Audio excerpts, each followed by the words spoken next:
नमस्कार दोस्तों, कैसे हैं आप सब। आज हम बात करने वाले हैं कि चाय पीना हमारे लिए नुकसानदायक है या फिर फायदेमंद। अगर चाय पीना फायदेमंद है तो हमें रोज की जिंदगी में कितने कप चाय पीनी चाहिए, और अगर चाय पीनी चाहिए तो क्या ब्लैक टी पीनी चाहिए या फिर दूध वाली चाय पीनी चाहिए।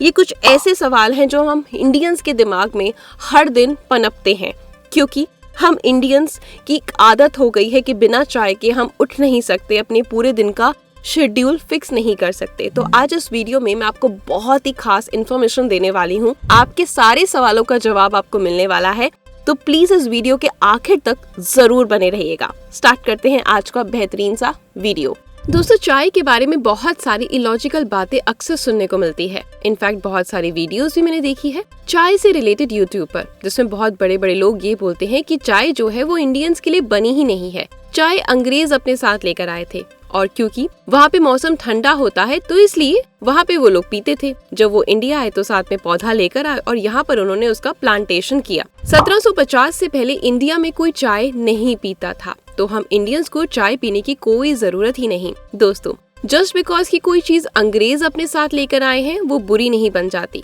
पहली बात तो ये, क्योंकि सिविलाइजेशन जब ग्रो करती है, जब इवॉल्व करती है, तो उसकी वजह से हम नई नई चीजें सीखते हैं, नए नए लोगों से मिलते हैं और उनसे बहुत सारी अच्छी चीजें हम अडॉप्ट भी करते हैं। बहुत सारी चीजें ऐसी होती हैं जो हमसे अडॉप्ट करते हैं। इसमें कोई बुराई नहीं कि अगर कोई चीज अच्छी है और कोई अगर इस्तेमाल कर रहा है तो उसको आप भी इस्तेमाल करना शुरू कर देते हैं। एक दूसरे से सीखने के इसी प्रोसेस को इवोल्यूशन कहते हैं, और इसी तरीके से सिविलाइजेशन जो है वो चलती है। और दूसरी बहुत ही लॉजिकल बात ये कही जाती है, क्योंकि अंग्रेजों के यहाँ जो मौसम है वो बहुत ठंडा होता है, तो वो अपने आप को गर्म रखने के लिए वो लोग चाय पीते थे। इंडिया में क्योंकि मौसम गर्म है तो हम लोगों को इसको नहीं पीना चाहिए। ये हमारे लिए नुकसानदायक हो सकती है, नो डाउट। कोई भी चीज अगर एक्सेसिव हम इस्तेमाल करना शुरू कर दे, चाहे वो कितनी भी अच्छी क्यों ना हो, आपको नुकसान जरूर देगी। इसी तरह से चाय भी होती है। अगर आप चाय को ज्यादा पियेंगे तो चाहे मौसम ठंडा हो या गर्म हो, आपको उसके नुकसान देखने को जरूर मिलेंगे। जस्ट बिकॉज कि लोगों ने ऐसा इंट्रोड्यूस करा कि जो ठंडी जगह पर रहते हैं उन्हीं को पीना है, इसकी वजह से हम लोग इसको इस्तेमाल नहीं कर सकते। तो दोस्तों, सिर्फ ये तर्क कहकर किसी चीज को बंद कर देना सही नहीं है। वो गर्म होती है, गलत बात है। अगर आप किसी भी चीज को मॉडरेशन में इस्तेमाल करते हैं और वो आपके लिए फायदेमंद है तो आपको फायदा ही देगी। तो सबसे पहले बात करते हैं चाय से मिलने वाले फायदों के बारे में। चाय के अंदर एक ऐसा एंटीऑक्सीडेंट पाया जाता है जिसको बोलते हैं पॉलीफेनॉल, और ये पॉलीफेनॉल ग्रुप के जो एंटीऑक्सीडेंट होते हैं ये हमारी सेहत के लिए बहुत ही बढ़िया होते हैं और बहुत सारी अलग अलग तरह की बीमारियों से हमें सेफ रखते हैं। पॉलीफेनॉल अगर आपकी बॉडी के अंदर होते हैं तो उसकी वजह से आपके अंदर इन्फ्लेमेशन कम हो जाता है, आपके अंदर डायबिटीज होने का खतरा कम हो जाता है, और आपका मोटापा भी इसकी वजह से कम होता है। पॉलीफेनॉल की तरह एक और एंटीऑक्सीडेंट ग्रुप होता है फ्लेवोनॉइड, स्पेसिफिकली हार्ट हेल्थ को इम्प्रूव करने का काम करता है। ब्लैक टी के अलावा वेजिटेबल्स के अंदर, फ्रूट्स के अंदर, रेड वाइन के अंदर और डार्क चॉकलेट के अंदर ये पाया जाता है, और ये सभी चीजें आपकी हार्ट हेल्थ के लिए बहुत ज्यादा बढ़िया है। अगर आप रेगुलर ब्लैक टी का इस्तेमाल करते हैं तो उसकी वजह से आपके अंदर हार्ट अटैक के जो खतरा है, स्ट्रोक होने का खतरा है, डायबिटीज पैदा होने का जो खतरा है वो कम हो जाता है। इसके साथ साथ ब्लैक टी इस्तेमाल करने से आपका कोलेस्ट्रॉल कम होता है और आपका ट्राइग्लिसराइड लेवल भी कम होता है। अक्सर ये माना जाता है कि जो लोग ब्लैक टी का इस्तेमाल करते हैं उनका ब्लड प्रेशर बढ़ जाता है, तो हाई बीपी वालों को इसका इस्तेमाल नहीं करना चाहिए। जबकि रिसर्च दोस्तों कुछ और ही बताती है। रिसर्च बताती है कि जो लोग रेगुलरली ब्लैक टी का इस्तेमाल करते हैं उनका ब्लड प्रेशर कम होता है। तो इसलिए ये अवधारणा एक गलत फैक्ट है जो कि आपको बताई गई है कि ब्लैक टी पीने से आपकी ओवरऑल हार्ट हेल्थ इम्प्रूव होती है, कोलेस्ट्रॉल भी कम होता है और आपका बीपी भी कम होता है। दोनों चाय हमारी रोग प्रतिरोधक क्षमता यानी बीमारियों से लड़ने की ताकत को भी बढ़ाती हैं। बहुत इंपॉर्टेंट पार्ट हमारा जो है गट फ्लोरा। गट फ्लोरा मतलब कि हमारी पेट की आंतों के अंदर जो गुड बैक्टीरिया होते हैं वो हमारे इम्यून सिस्टम के लिए बहुत ज्यादा जरूरी होते हैं।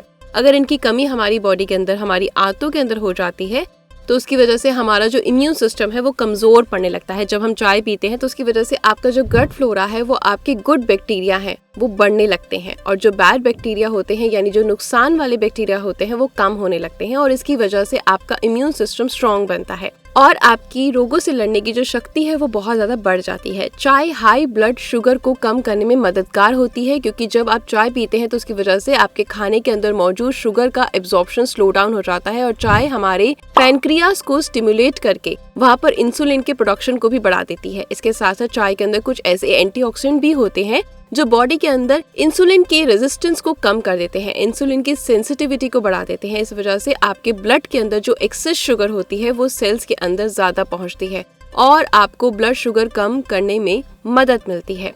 दोस्तों, जैसा कि मैंने आपको कुछ शुरुआत में ही बताया कि हर चीज के दो पहलू होते हैं, एक अच्छा पहलू और एक बुरा पहलू, and the same applies on चाय। चाय को भी अगर आप ज्यादा इस्तेमाल करना शुरू कर दे तो इसको फायदे की बजाय आपको ये नुकसान देना शुरू कर देगी। तो चलिए अब बात करते हैं चाय के ओवर कंजप्शन से, यानी अगर आप उसको बहुत ज्यादा यूज करते हैं तो उससे आपको क्या क्या साइड इफेक्ट हो सकते हैं। हमारे खाने के अंदर मौजूद आयरन के एब्जॉर्प्शन को ये कम कर देती है। अगर आप खाना खाने के फौरन बाद चाय लेने के आदी हैं, आपको ये आदत फौरन छोड़ देनी चाहिए क्योंकि खाना खाने के फौरन बाद चाय लेने की वजह से आपके खाने में मौजूद आयरन एब्जॉर्ब ही नहीं हो पाता और over the period of time आपके अंदर आयरन की डेफिशिएंसी हो सकती है और आपके अंदर खून की कमी इसकी वजह से ही होती है। चाय के अंदर कैफीन भी होता है जिसको अगर आप ज्यादा इस्तेमाल करना शुरू कर दें तो इसके साइड इफेक्ट आपके अंदर देखने को मिलते हैं।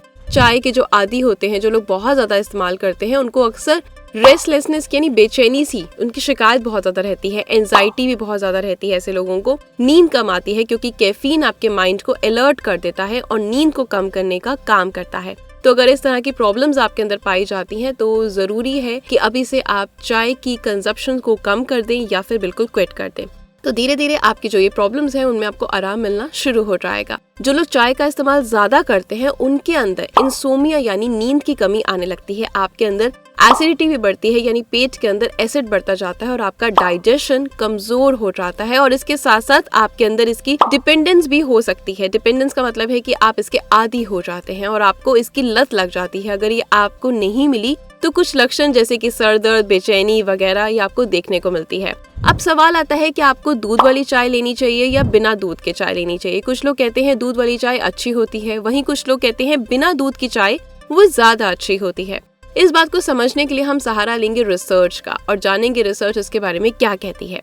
दोस्तों, रिसर्च की अगर मैं बात करूँ तो रिसर्च कहती है कि चाय के अंदर दूध डालने से उसके अंदर मौजूद जो एंटीऑक्सीडेंट होते हैं वो कम हो जाते हैं।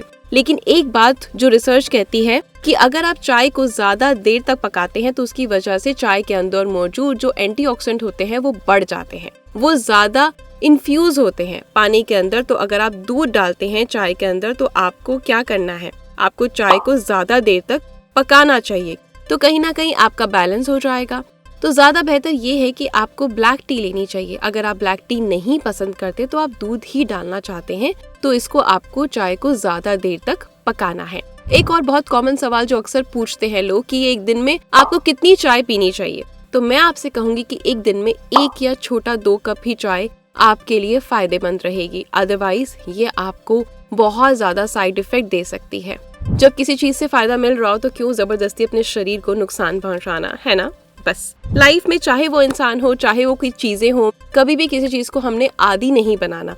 आपको उतना स्ट्रांग बनना है कि आप उसके बिना भी रह सकते हैं और उसके साथ भी रह सकते हैं। जिस दिन आपने अपना ये माइंड सेट कर लिया, अल्टीमेट रिजल्ट आपकी जिंदगी में आपको देखने को मिलेगा। हंसते रहें, मुस्कुराते रहें। और आपको मेरा ये वीडियो कैसा लगा, अगर थोड़ा सा भी पसंद आया है तो वीडियो को जमकर शेयर कर देना, इससे मुझे बहुत मोटिवेशन मिलता है। और ऐसी ही कुछ मजेदार वीडियोस देखने के लिए मेरे साथ जुड़े रहें। मिलते हैं कल कुछ नई चीजों के साथ। Thank you.